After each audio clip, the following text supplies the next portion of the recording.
Once again, we are almost at the time that people have started talking about elections.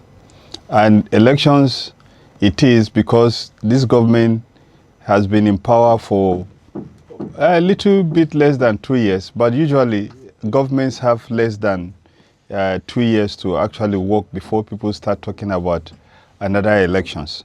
Another election is around. People are talking about reforms. People are talking about all kinds of things that need to happen. And people are concerned about how the elections will take place. Once again, there are several bills that have been brought to the National Assembly to amend the Constitution and the Electoral Act to ensure that elections take place the way people want. And this has raised several questions about the way and the nature of the electoral reforms that Nigeria has been undertaking in the last few years. With me to discuss the electoral reforms and the proposals that people have on ground is Barrister Festus Okoye. His last address was at the INEC, the National Electoral Commission, where he was a national commission in charge of information and voters' education. Before then, Festus Okoye was at an early stage in life the Secretary General of the Students, the Secretary General of the National Association of Nigerian Students. That was 1983, 84, I think. And thereafter, he formed a civil society group called Human Rights Monitor, published several books, did some research, and was elected to chair the Nigerian Bar Association, Kaduna. And he also was the National Publicity Secretary of the Nigerian Bar Association. Barrister Okoye, you are welcome. Thank you so much. Now, I saw an article you wrote a few days ago about electoral reforms that people are talking about. I want us to discuss that. But before that, let me ask you, what is actually the challenge that we have about electoral reforms? We're talking about electoral reforms.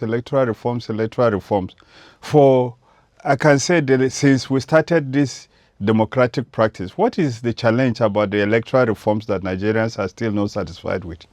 For us to have what I call genuine electoral reform, the critical stakeholders must develop what I call certain democratic attributes, and they must have certain democratic spirit for electoral reforms to work.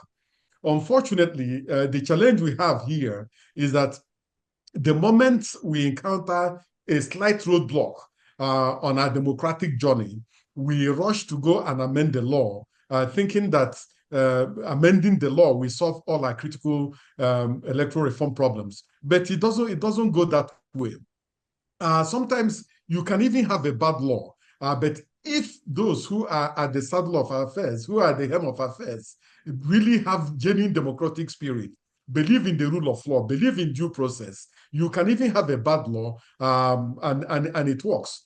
So what we have here is that for, electoral reforms, genuine electoral reforms in this country last for 2 electoral cycles, and then the political elite will find a way and means of undermining it. Are you then saying that what we need is the reform of the participants, stakeholders, and not the laws? Both of them can go together. The critical stakeholders must believe in the rule of law. They must believe in due process. They must have a democratic spirit. They must bow to the Constitution. They must bow to the rule of law. So if they don't bow to the rule of law and constitutionalism, there is no way you can have genuine electoral reform because they will undermine it. I believe that every country, every regime must reform itself. Is not everything that that lawmakers will anticipate. So when we have scientific and technological development and our laws have not anticipated this scientific and technological development, you can amend the law to bring it into conformity with technological and scientific development. But it's not everything. It's not every conceivable issue, every conceivable item that you have to go rush and amend the law. The courts are there to interpret these laws. So if there's at any point in time, we have challenge with what the law says, the courts are there to interpret these laws. So when the courts interpret these laws and we still undermine them, then we have to have endless electoral reform. And so I believe that the critical stakeholders must reform their attitude to the law, must reform their attitude to the constitution, and must also reform their attitude to the electoral process for us to have genuine electoral reform. Yeah, that brings me to one question that I do remember I was interacting with some legislators and policymakers from outside Nigeria, and they were in one European country. We are clamoring for an electronic voting system, but they are afraid of an electronic voting system. They said the electronic voting system is more prone to manipulation than people going by themselves and doing it manually.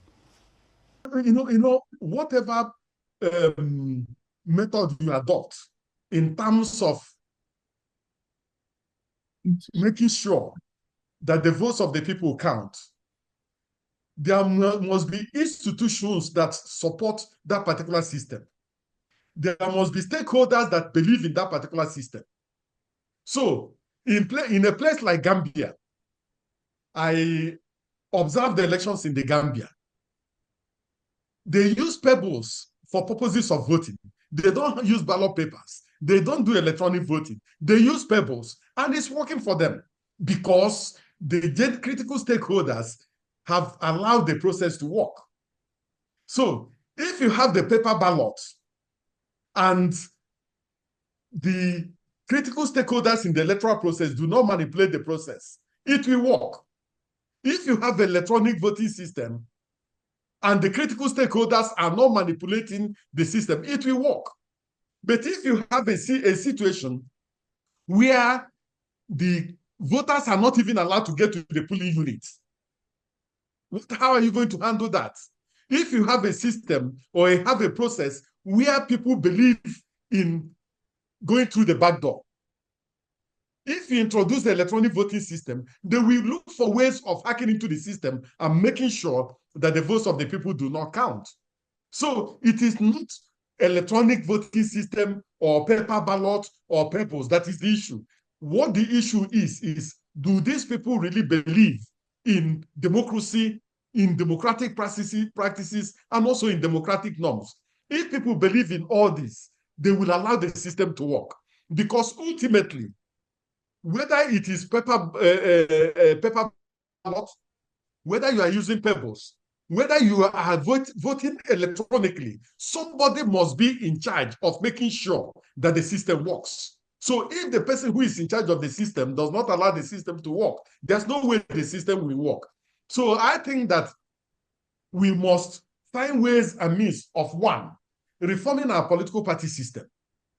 Two, making sure that our political parties believe in internal democracy, internal party democracy, and that those who are thrown up through party primaries are the genuine ones thrown up by the genuine party members. Three, we must also make sure that when we say we are practicing constitutionalism, that we bow to the letter and spirit of the Constitution and follow its dictates the way it is fashioned. Four, we must also insist that all the processes and procedures that have been put in place by the electoral management body are at work. But a situation where on election day, there's almost complete breakdown of law and order because the political elite have trained political talks to make sure that people don't get to the polling units. The system cannot work that way. A situation where on election day, you make sure that the transporters sabotage the contract they have signed with the electoral management body. If you do that, the system will not work. If on election day, you go and terrorize core members that are presiding officers and assistant presiding officers, and then you get what you want, you get your way, the system cannot work. So when you unleash violence on a political system, on an electoral system, on electoral environment, there is no way that these type of reforms we are talking about can work. So the issue is not electronic voting, it's not paper ballot, it's not pebbles, but the operators of the system whether the political elite will allow the system to operate the way it's supposed to operate. Yeah, but some people will argue that the body vested with the constitutional power to conduct the elections is the INEC. Now, the INEC is the major institution. So if the INEC does not do its work, how will it happen? No, the conduct of election is a multi-stakeholder venture, and I keep on saying it. The electoral management body is not in charge of security in this country. So if there is generalized lawlessness in the country, there is no way the commission can deploy. And that is the truth of the matter. Secondly, the electoral management body does not have its own transportation system. So it has to rely on private transporters in order to move materials and personnel from one place to the other. The electoral management body does not have its own central bank. So we have to rely on the central bank for us to store sensitive electoral materials. In some countries, the presiding officers collect ballot papers, collect ballot box, collect result sheets, and go home, and then come to the polling units from their houses on election day. In this country, we have to hide the color of the ballot paper. We even have to hide the names of the presiding officers so that they are not compromised. The ballot papers, the BVAS have to be stored in the central bank. And then before they are moved out of the central bank, the political parties have to come before they are moved under heavy security to the local governments. And then at the local governments, they provide heavy security for them. So that prevents a proper planning. So it is true that the electoral management body is the one saddled with the responsibility of conducting elections, but they have to conduct elections in an environment secured by the security agencies. They have to conduct election in an environment where the National Assembly appropriates funds for the conduct of these elections. So if the funds are not adequate, if the funds are not appropriated, there's no way the electoral management body can conduct elections. So it's a multi-stakeholder venture. If all the components work together for the common good, you have a good election. Are you therefore suggesting that all the electoral reforms that we've been doing so far is something like we're trying to make laws to make up for our immorality, or to make laws that will make up for the inability of the society as a whole to do things right? Well, you will agree with me that, every society comes to democracy and comes to elections based on its own precedent, based on its own history, based on its own values, and also based on its own culture.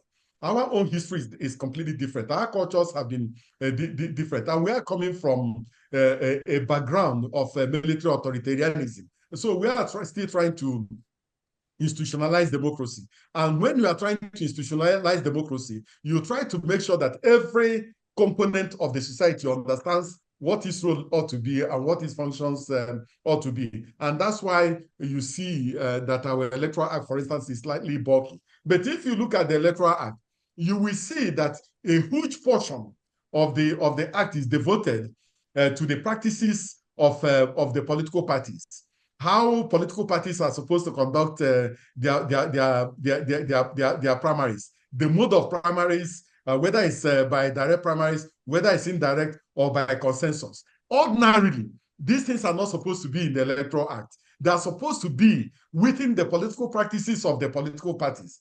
But Nigerians have left some of these things to the political parties, and the political parties have not done well. And that's why it has been imported into the law, to make sure that they do what is right.